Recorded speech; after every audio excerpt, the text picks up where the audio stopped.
जय हिंद बच्चों। Lecture 2 chemical kinetics, अभिक्रिया का वेग। हमने कुछ एग्जांपल्स आपको दिए थे। लास्ट एग्जांपल मैंने दिया था ब्रोमीन माइनस ब्रोमेट माइनस से ब्रोमीन मैंने फॉर्म किया था। अभिक्रिया का वेग कुछ एग्जांपल्स और हम आगे रख रहे हैं। जैसा कि आपको कल भी बताया मैंने कि अभिक्रिया का वेग का सीधा मतलब है कि एक दर को व्यक्त करता है। समय के साथ साथ जो अभिकारक का सांद्रण परिवर्तित हो रहा है क्रियाफलक में, ये हमारे अभिक्रिया के वेग को बताता है। हमने इसको एक बार फिर से लिखा है और इसमें यहाँ पर दूसरा एक एग्जाम्पल मैंने लेने की कोशिश करी थी कि जैसे कल हमने रिएक्टेंट इनटू प्रोडक्ट लिखा, आज हमने ए रिएक्टेंट लिया और बी प्रोडक्ट लिखा। जब टाइम ज़ीरो है तो इसमें अगर मास जो मोलर कंसंट्रेशन है ए का वो स्मॉल ए है तो प्रोडक्ट कुछ नहीं मिलता है।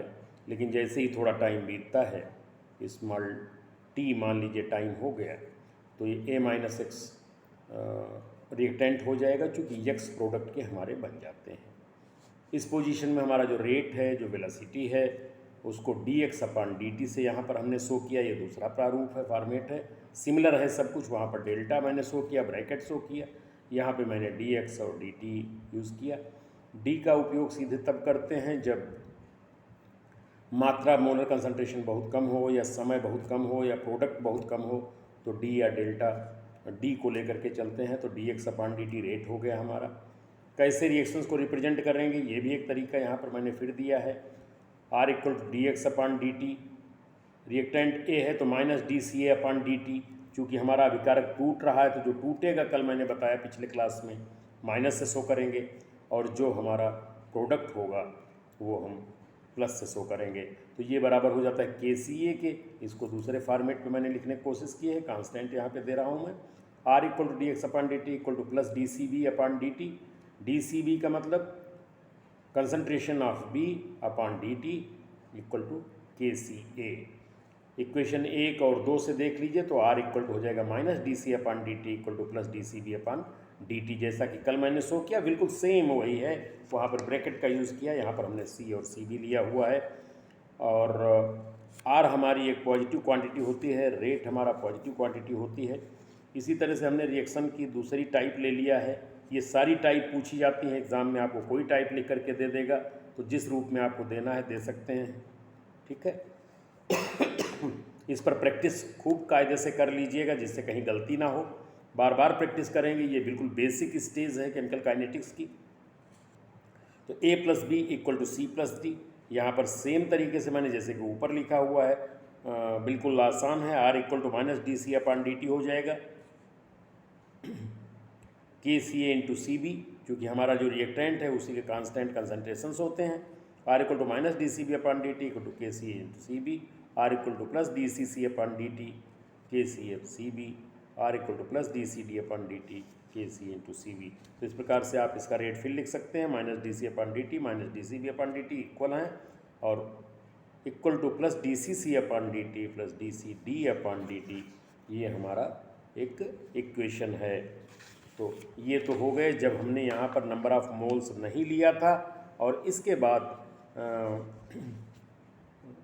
ये देखिए अभिक्रिया की दर को किस तरह व्यक्त कर रहे हैं, यही तरीका है। तीसरे टाइप की रिएक्शन मैंने लिया है जिसमें रिएक्टेंट ए के ए मोल, रिएक्टेंट बी के बी मोल से क्रिया करके प्रोडक्ट सी के के मोल तथा प्रोडक्ट डी के यल मोल देते हैं।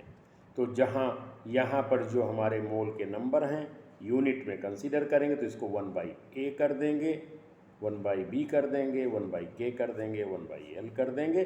बिल्कुल क्लियर लिखा हुआ है। और ये पावर में जाते हैं, कंसंट्रेशन जो इनका नंबर है वो उतने पावर में होते हैं। तो R equal to minus D C upon D T into 1/A। बिल्कुल आसान है समझना, कहीं कोई टिपिकल नहीं है, केवल आप एक बार प्रैक्टिस करेंगे आप अच्छी तरह से इसे लिख पाएंगे। दूसरा R equal to minus D C B upon D T into 1/B।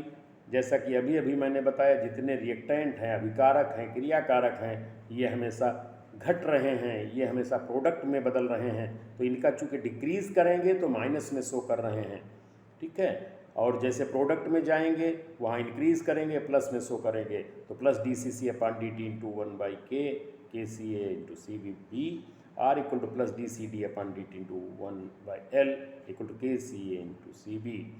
ये हम इन चारों इक्वेशन से आप देख लें इसको, R equal to minus D C upon D T into 1/A equal to minus D C B upon D T into 1/B equal to plus D C C upon D T into 1/K equal to plus D C D upon D T into 1/L। इसकी इकाई मैंने लिखा है, इकाई बिल्कुल आसान है, आप अच्छी तरह से जानते हैं कि आर की इकाई में ऊपर चूँकि मोलर कंसंट्रेशन है तो मोल पर लीटर हो जाएगा।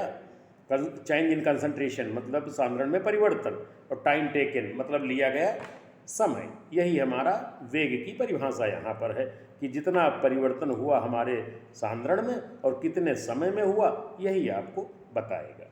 तो चेंज इन कंसंट्रेशन, कंसंट्रेशन की यूनिट हमारी मोल पर लीटर होती है, और टाइम की हमने यहाँ पे सेकंड में लिया है। कुछ सवाल ऐसे होंगे जहाँ पे मिनट में पूछ लेते हैं, तो मिनट में पूछेंगे तो कुछ नहीं, मिनट में कन्वर्ट कर देंगे इसको।